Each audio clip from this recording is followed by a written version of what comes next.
¿Qué tal? ¿Cómo está? Bienvenido. Muy buenas noches. Gracias por acompañarnos a esto que son los operadores. Esta noche vamos a platicar con expertos de un tema que a usted y a mí nos interesa. ¿Cuántas veces ha buscado usted la intervención o la asesoría de un buen abogado? ¿Cuántas veces ha necesitado usted a un psicólogo y ha encontrado sorpresas? ¿Cuántas veces ha desconfiado usted de la labor de un médico? ¿Cómo saber si con el especialista, el profesional con el que nos vamos a sentar, es eso, un hombre con ética?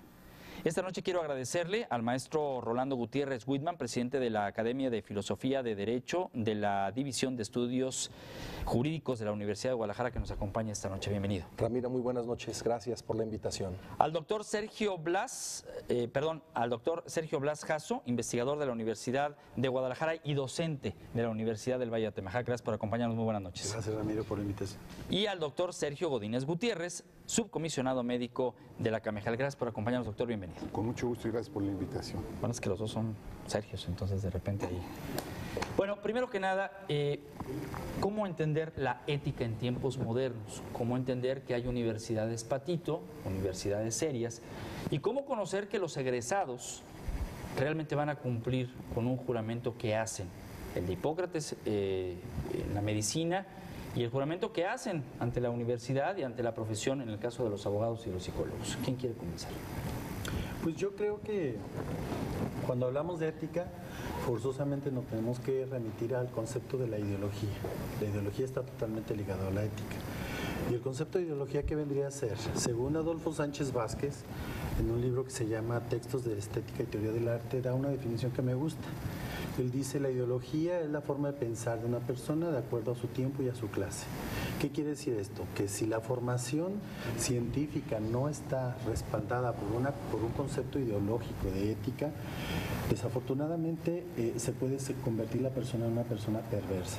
Cuando una persona solamente tiene conocimientos, solamente tiene información, puede caer en la perversidad porque ese conocimiento no está puesto a un concepto filosófico o ideológico de en dónde depositar ese conocimiento científico. Tristemente, muchas universidades se han dedicado a formar especialistas, a formar personas preparadas para ellos, científicas para ellos, con altos niveles de calidad científica para ellos, con competitividad para ellos. Entonces, ¿qué hace? Es formar especialistas con un alto nivel de conocimiento, pero sin una formación filosófica o una formación ética de su profesión. ¿Qué hace? Pues muchos profesionistas salen a ver de qué manera se enriquecen, de qué manera logran tener bienes materiales ellos. Y entonces, al no tener ese concepto filosófico, pues entonces, ¿qué pasa? Son personas que se convierten en personas sin ética, e incluso perversas, porque manipulan el contexto para ser exitosos. Anteriormente, en las disciplinas científicas, era muy importante el asunto de la cientificidad, es decir, tener acceso al conocimiento. Ahora todo el mundo tiene acceso al conocimiento, es decir, cualquier persona que quiera tener acceso a él lo puede tener. Entonces, ahora, ¿qué pasa? Si anteriormente las universidades preparaban para tener conocimiento, entonces ahora todo el mundo tiene acceso a él. Tú puedes accesar a internet y te dice hasta cómo hacer una bomba atómica. Nada más el problema son los materiales para hacer la bomba. Pero tú ya sabes, era un conocimiento que costó muertes, guerras, saber cómo hacer una bomba atómica. Entonces, yo creo que el asunto de la ideología debe de ser muy clarificado en cuanto a los profesionistas, para que cuando puedan entrar al concepto de la ética puedan entenderlo en su dimensión y que entiendan que el conocimiento está puesto a un servicio del hombre. ¿Qué pasa? La ciencia ahora está en medio, cuando antes era el ser humano. Entonces la ciencia ya está en medio de la espiral y el ser humano se fue a la periferia. Es decir, pareciera que lo importante es el experimento, pareciera que lo importante es el conocimiento y pareciera que lo importante es el beneficio material de todo esto. y el ser humano se ha ido a la periferia. Ya no importan profesionistas que puedan dañar la integridad, ya no importan profesionistas que puedan atentar contra la integridad moral de la gente. No es una generalidad, pero todavía hay profesionistas que sí se marcan en ese o sí se guían en esa norma ética. ¿Cómo saberlo? Pues bueno, hay una serie de indicadores. Uno de ellos, que sean personas que están inmersas en organismos que vigilen la ética, los colegios de profesionistas, las varas de abogados, no sé, y sobre todo que estén en círculos en donde su trabajo profesional sea observado. ¿Estamos de acuerdo? Pues, a ver, muy interesante la intervención del doctor. Yo quisiera aportar un poquito a lo ya dicho en el ámbito de la pérdida de los valores. Precisamente, históricamente se ha dado en este país un problema muy grave, muy severo, Ramiro, en el sentido de que, al contrario de otros países, hemos venido procurando reformas en donde se pierda el estudio de la filosofía, como bien lo decía el doctor, y parece ser que quisiéramos desbarrancar, quitar, destruir completamente la estructura fundamental del conocimiento humano, que es el ámbito filosófico. La ética, la deontología, derivativas de la filosofía, son fundamentales, obviamente, para el estudio, para el comportamiento, para la forma en cómo yo me desenvuelvo socialmente como profesional. Y eso es lo que estamos perdiendo, porque pareciera, como bien lo decía el doctor, y retomo sus palabras, lo único que importa ahorita es un ambiente de consumismo. Lo único que me importa a mí como abogado, como médico, como psicólogo, como cualquier profesional, es cómo me ven hacia afuera. Esto es, traigo buen carro, traigo buen reloj, traigo buen traje, qué casa tengo, y es como me valoran. Pero hemos perdido históricamente la valoración fundamental de lo que vale una persona, no por lo que tiene, sino por lo que es, sus pensamientos, su actuar, su comportamiento, su profesionalismo, su discreción, etcétera. Muchísimos valores en el ámbito profesional que tienen que ser retomados nuevamente. Escuelas a nivel internacional y escuelas a nivel social, a nivel nacional, insisto, hubo una propuesta hace 4 años por Acción Nacional, y lo digo muy claro, en donde proponían que se sacara del plan de estudios de la Secretaría de Educación Pública la materia de filosofía. Cuestión que a mí se me hizo aberrante y terrible. Qué bueno que no pasó y que no llegó a las instancias que pudieran haberlo hecho.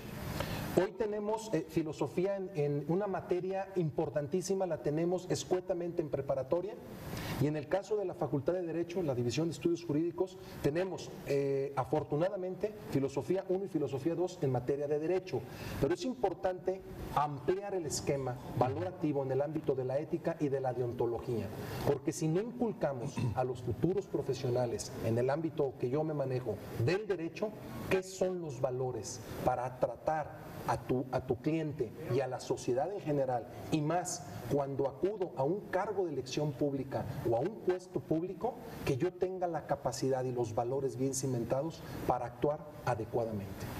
Yo creo que una de las cosas importantes, y hay que verlas aquí en el tema médico, es que precisamente la gente, cuando se siente mal atendida, quiero subrayar esa parte, es lo que piensa la gente, hubo una negligencia médica. O sea, si algo salió mal, la culpabilidad o responsabilidad recae en la figura del médico. Y antes de una consulta siempre preguntamos, ¿quién es el médico? Fulano de tal. Ah, fulano de tal. Y entonces ese fulano de tal es hijo de don fulano de tal, ¿no? Que era el tema de los nombres que se mencionaba y que eran muy respetados. Ahora hay médicos para todo, ¿no? El tema de la ética recae también sobre ustedes. Claro. ¿Cómo se mide en estos tiempos y cómo saber realmente si con el médico que estoy yendo, aunque sea nuevo, pues goza de esa confianza? Finalmente en las manos está la vida de una persona. Claro. Nosotros, igual que el resto de las profesiones en el área de medicina, tenemos troncos comunes de formación que finalmente ya se dividen y dan lugar a las áreas fundamentales del conocimiento. La ética está implícita en la formación del médico. No tenemos una cátedra de filosofía, pero la deontología está implícita, está involucrada en todos los aspectos de la formación del médico. Nosotros, al juzgar un acto médico, como usted lo comentaba en este momento, encontramos generalmente que el primer afectado, el primero que se dio cuenta de que hizo las cosas mal es el médico y el primer arrepentido es el médico. Nosotros hemos comentado con algunas otras personas que no hemos encontrado nunca elementos de dolo en la elaboración de un error médico.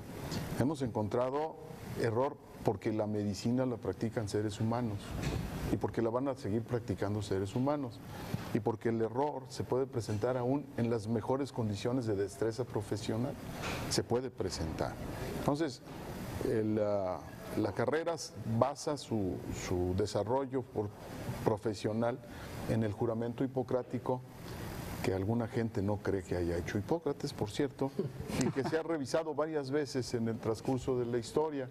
Sin embargo, sí tiene sustentos modernos a partir de una reunión de consenso que se llamó la Declaración de Ginebra, cuya última revisión no es tan antigua, es de 2005, y también tiene sustento en la Declaración de Principios de Bioética de la UNESCO, también en el 2007.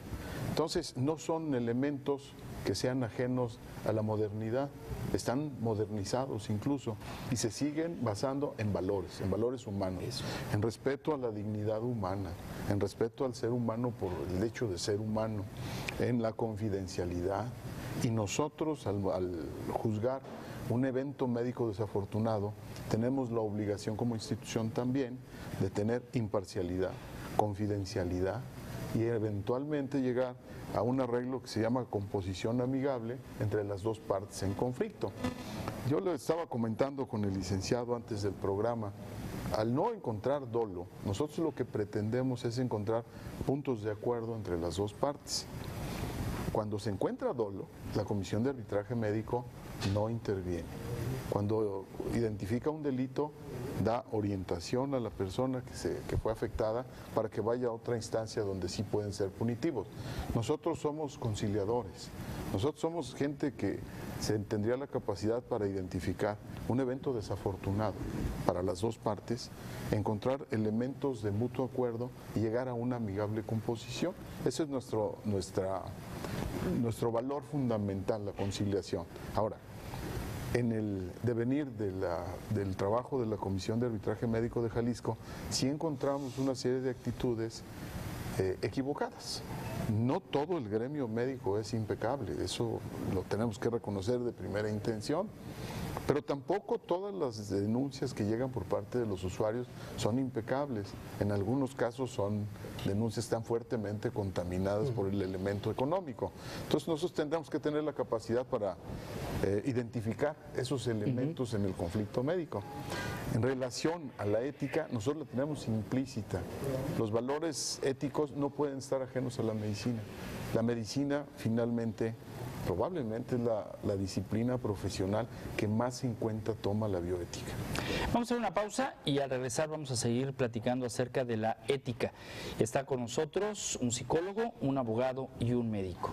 Tres funciones que socialmente son importantes. Primero, la salud mental. Segundo, el patrimonio. Y tercero, la vida, la salud. Regresamos en esto que son los operadores.